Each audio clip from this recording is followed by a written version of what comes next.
Oh, natawa si mama ka ng laba. For this video ay hindi pa nga tapos yung mga labahin ko ay may gagawin na rin ako. Kailangan ko agad magluto ng ulam para may pang breakfast kami mamaya.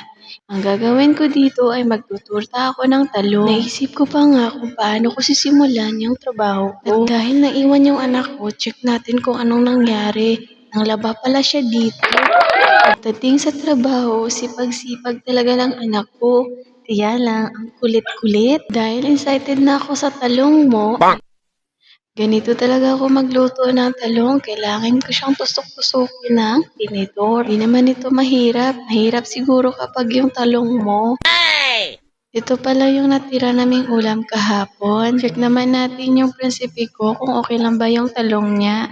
Masama kasi yung pakiramdam niya, kaya mag-bed rest muna siya. Nood ng video, walang kahirap-hirap. Dahil tuloy pa rin yung laban ng anak ko, nandito pa rin siya, naglalaba. Kailan kaya magsasawang maglalaba yung anak ko?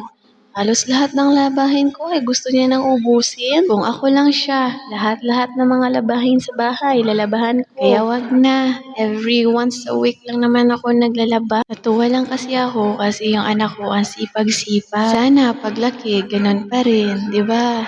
Tingnan mo naman, grabe yung anak ko manglaba. Parang totoong-totoo talaga siya. Ganyan, oh, galing. Hindi marunong magbiga, ay ang ginagawa niya. Yan. Galing. Sipag-sipag talaga. May ganito ka rin bang anak? Grabe, ang sipag.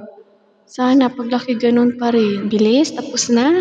Nilagyan ko pala ito ng 2 itlog. At ayan, tamang-tama, luto na yung talong. Ito agad yung ginagawa ko para mabilis yung pagtrabaho ko. Kailangan mo lahat ma-remove yung skin ng talong para magawa mo na yan lahat at matorta mo na.